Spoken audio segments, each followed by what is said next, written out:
So Eddie, thank you very much for joining us today at this CXPS roundtable discussion with our CX-cellence winners. WithersRavenel, I think it's what, your fourth year in a row winning a CX-cellence award? Yeah, fourth or fifth, one or the other. Yeah. Yeah, I know you guys have won every year we've had it. So congratulations and keep up the great work. I know we've got a fairly short agenda today, only 30 minutes. So let's turn it over to you. And if you just want to take a few minutes and overview what you did, what the work was, we'd love to hear that. And for those of you joining by recording, we do hope if you find this information helpful, you will consider joining the CXPS community. You can do that at clientexperience.org. There's a free tier, but of course, we hope you come join us at the conference, usually every May. And we have one May 8th through 11th. In 2023 in Durham, North Carolina. So hope to see you there. Eddie, with that, I'll pass it over to you. All right, fantastic. So if it's okay, I'm going to share a couple of slides just to kind of have a few things to talk from. So let's pull that up here.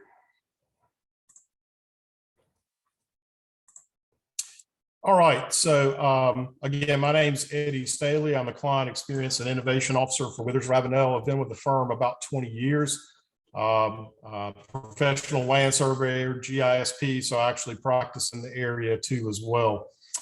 And one of the things that happened, I think all of us experienced was, kind of this transition to virtual like we're doing today, and how to communicate with clients with during the kind of the pandemic, and really changing the way we deliver things. And our client experience program had already been in place, as Ron had said before. These were our end of year metrics for 2019. And this is, what percentage we met or exceeded the client's expectations with all the different feedback requests we had asked for. So again, overall, pretty good experience. Our program was getting started, starting to get off the ground, but we were getting really good information.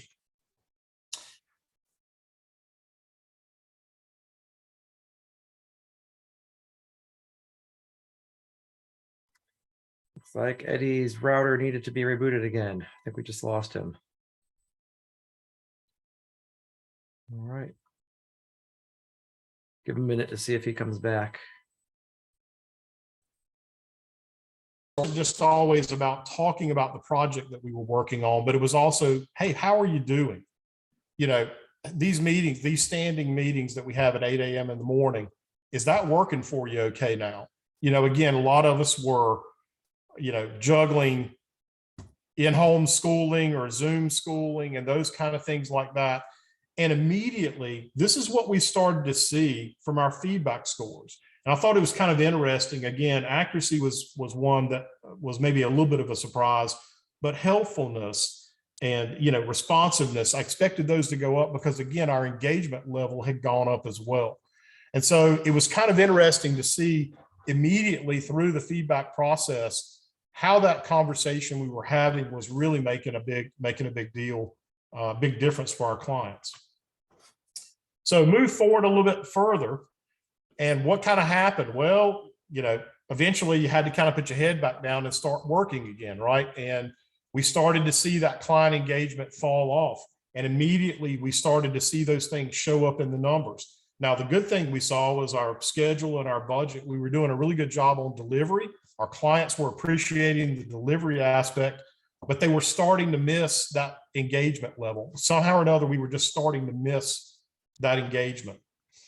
And then by the end of the year, as we started to see that, we really kind of made a major push back again, and we started to kind of improve some of those numbers, started to move that forward. And so this is one of the takeaways I got from this, and have known this for a while. But the feedback, the timeliness of feedback allows us to really be able to pivot and understand where we are, what that relationship is with our clients, understand what their needs are at the moment, and really how we can change the way we deliver our work. So again, kind of looking at it year over year, all the way through, kind of where those metrics kind of bumped up on the engagement side, and then kind of how they started to go back down. So being able to keep a running trend of that is really, really important. Again, not just the snapshot, but the trend itself. And so this is one of the charts I kind of pulled up to really be able to explain that back to our staff, back to our folks. Well, one of the things we heard back from our project managers, and all of us that practice know this as well. It's really difficult to kind of serve two masters, right? You've got work, you've got deadlines, you've got things that you've got to do. And you've also got the maintenance and the management of your client as well. And again, so at the end of the day, how do you serve those two masters? What is that right balance? And again, when there's a deadline that's there, my head's going to be down, I'm going to be doing that work. And maybe the client is needing me at that moment. How do I balance that time? And we recognize that as a pain point for our own employees. So one of the things that we talk about, and Ryan and the folks at Client Savvy do a great job of this as well.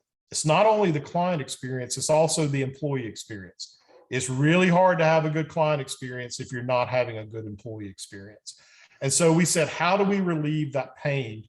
How do we relieve that pain from some of our, excuse me, from some of our project managers? And what we decided to do was build what we call a client success manager.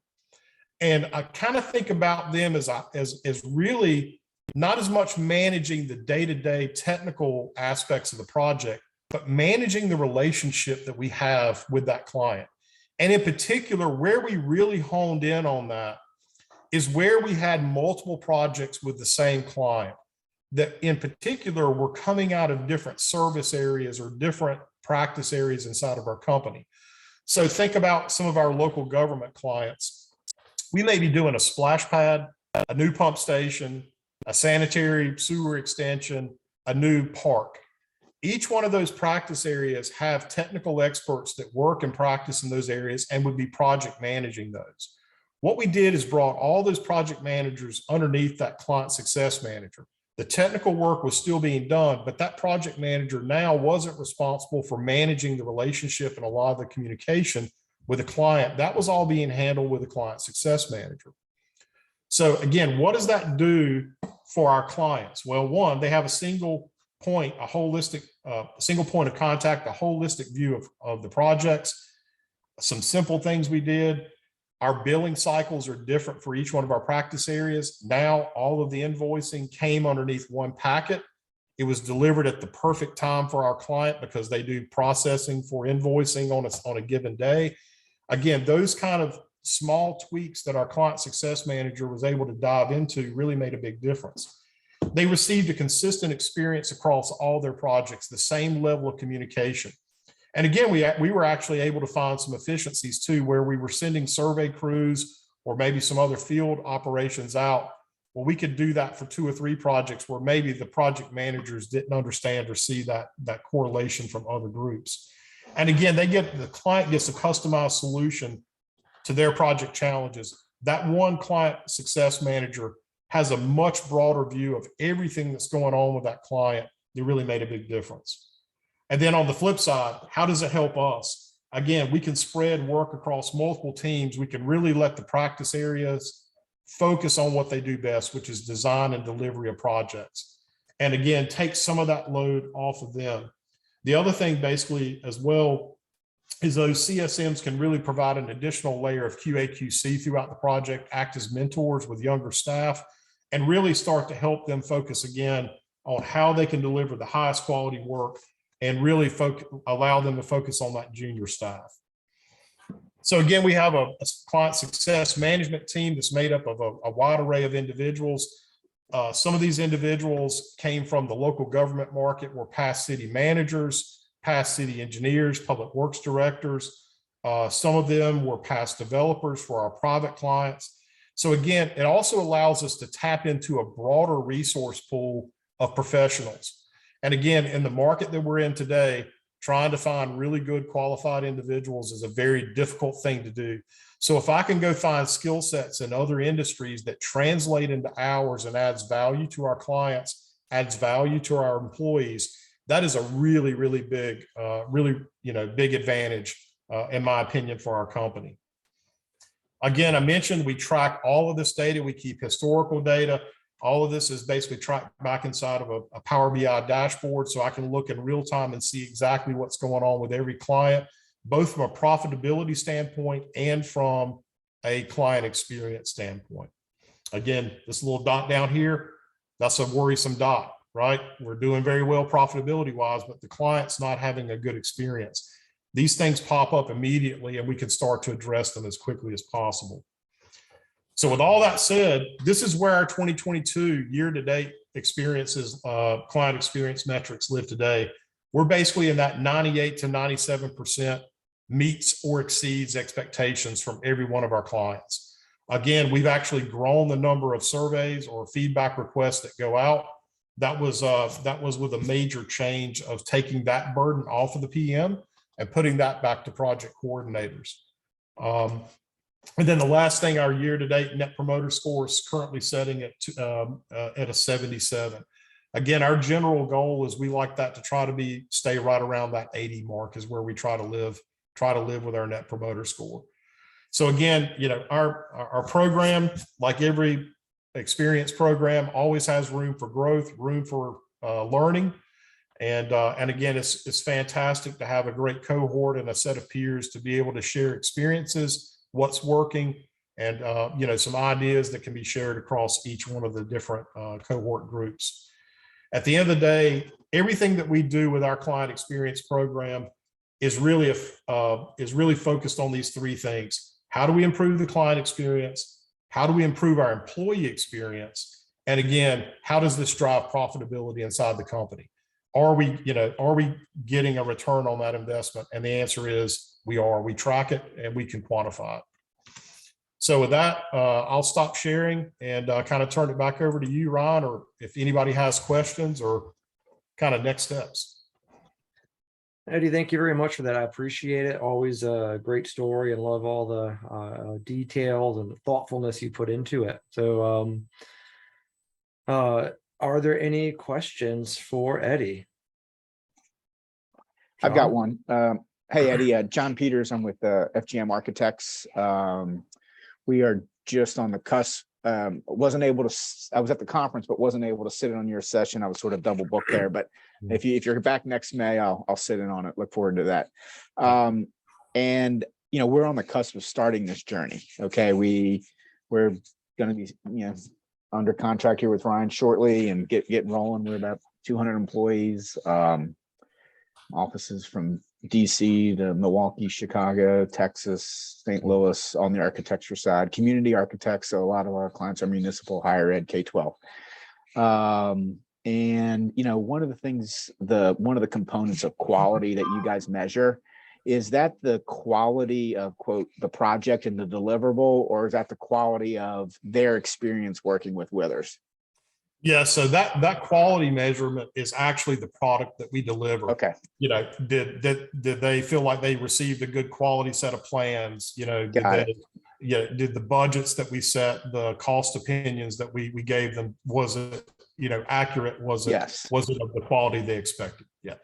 And obviously everything's in the 90+%, which is tremendous, pushing 100.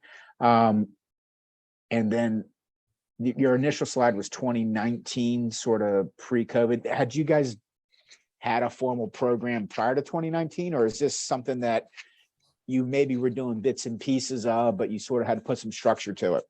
Yeah, so I think our program kind of initially, I think, Ron, our engagement with you guys started probably late 2016, somewhere in that range. And we really just started the initial feedback process maybe in 2017. Okay. And I'm going to say that first year of kind of getting off the ground was really kind of doing some initial benchmarking, a little bit of training with staff. And it was really just kind of getting a, kind of a state of our client experience, really kind of understanding. And so once we received those metrics after 2017 on into 2018, we started to kind of, build this into our messaging with our clients. Again, we're changing culture, right? So culture change does not happen because we had a meeting on Monday and we're all going to start doing it on Tuesday, right? Yeah. So I'm going to say through 2018 into 2019, this is really when we started to kind of ramp up the importance of client experience and really do some education. Then by 2019, I'm going to say we were doing a pretty good job, but all of the client feedback requests were really being driven by the project managers. And our participation rate was not as high as I would want it to be.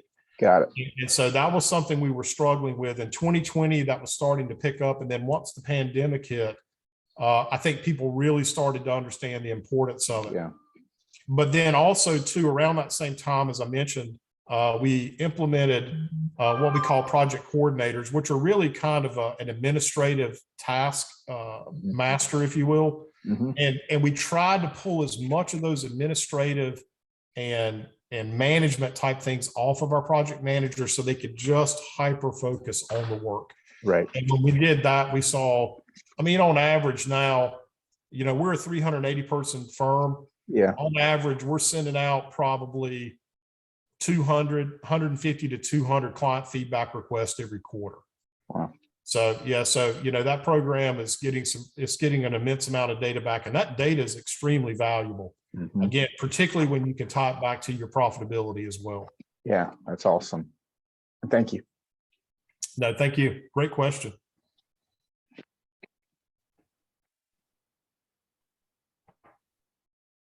Kim, how about you? Any questions from your side? Well, the only thing that I was going to ask was about the project coordinators. We're working on that right now. We're trying to develop that. I'm wondering, Eddie, would you be willing to share what your role or position description includes for that? We're kind of stuck right now in between if this is something that goes from like a senior admin to a PC, or if it's its own line on the career path chart, or you know how you've decided to do that. Yeah, I'll be more glad to share that up. I think I was asked for that by a couple of folks when we did the presentation last year at the client experience conference. So yeah, if you don't mind, just shoot me your information and I'll be glad to send the job description over. And again, it is a path of growth inside of our company. Again, for the non-traditional, you know, you don't have to be a PE, you don't have to be a PLS or, you know, a design practitioner. But again, those individuals are highly impactful to the success of our company. And again, if I can go find talent from other industries, other markets, and be able to bring them inside the company and add value, and take that workload off of a limited number of practitioners out there, that's a huge value back to the company. So that's what we're trying to do right now. We're really trying to figure that out. Yeah, kudos to you for recognizing that and looking at that as an option. Thank you. Mm-hmm. I've got one more, if that's okay, Ryan. Eddie, as you rolled that out and sort of in its infancy in 2015, 2016, when you sort of started, what was there, I say this maybe jokingly, but was there internal skepticism as far as, hey, what is this? Why are we doing it? And then I guess the second part is, did you find, you know, we're a practice area firm, you know, municipal, K-12, higher ed, federal, et cetera. Did you find certain clients and certain client types, it was an easier swing, or was it more the people who embraced it internally within the firm? Yeah, so that is a fantastic question. And you saw me kind of chuckling a little bit there and laughing. So I always like to tell people, yeah, we showed it to everybody and they loved it, and just immediately just jumped on board. Right? Yeah, right.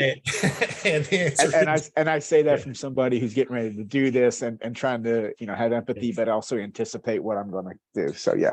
Yeah, I can share multiple slide decks of where I messaged this across the company and brought in outside individuals. Yeah. But you know, the first pushback you get really quickly is, you know, it's amazing. Well, I already talked to the client. I don't need to send this feedback survey. I already know if there's something wrong. And what you find out is you don't. And you ask in a different way.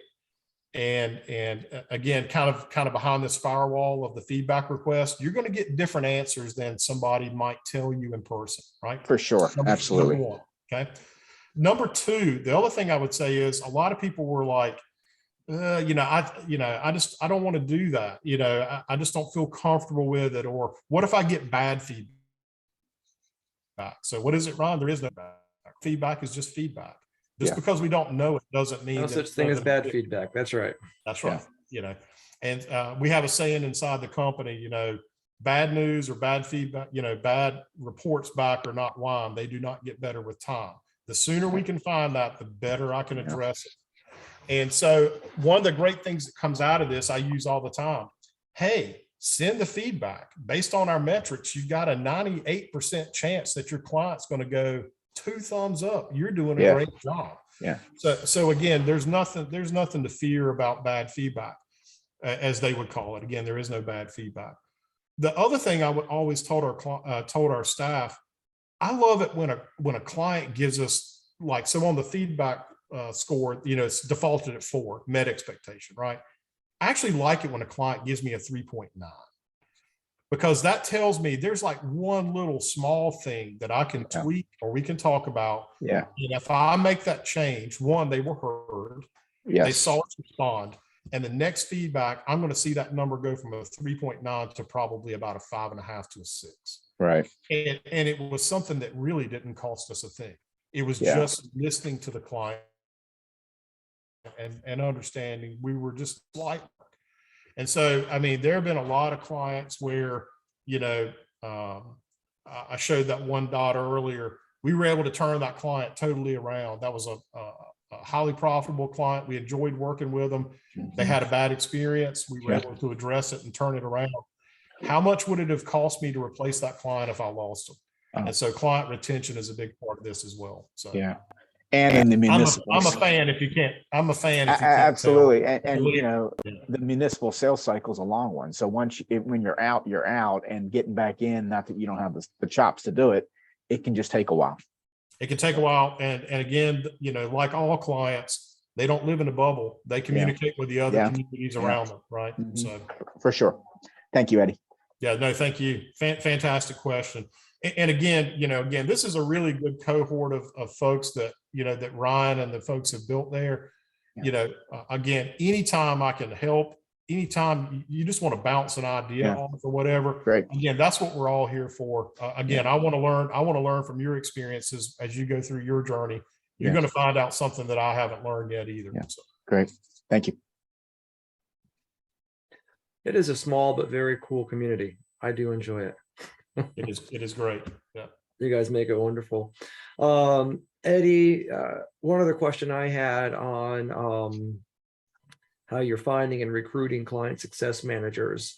Are you finding that is drawing people that are traditional PEs to WithersRavenel because maybe it gives them something to do that keeps them in the industry but not doing the day-to-day grind of calculations and everything else? It certainly is. Again, particularly you're attracting PEs that respect and enjoy the whole client engagement side of the business, right?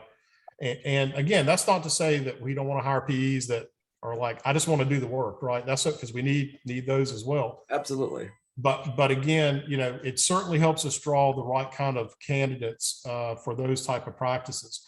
But just as importantly, as I said earlier, we found, hey, I can have a client success manager that's a past city manager. Maybe they've worked in city management for 30 years. They've decided to retire, but they're not ready to fully retire. They're able to kind of come back in and work inside of our environment.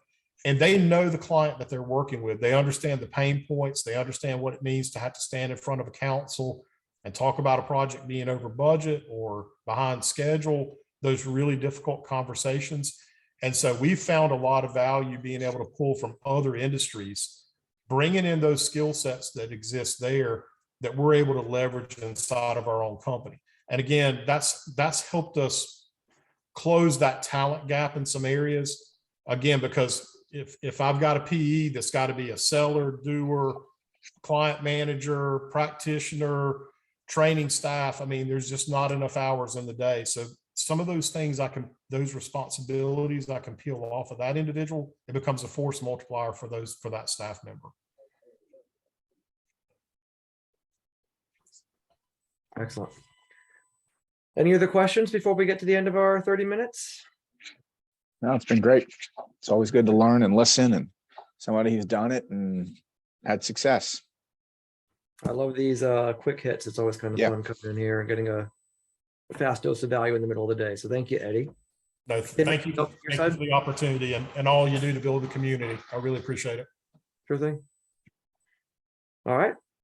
Well, thanks everyone. We appreciate it, and hope to see everyone at CXPS this May. Awesome. Thanks. Thanks, Bye. guys. Thank you. Bye-bye.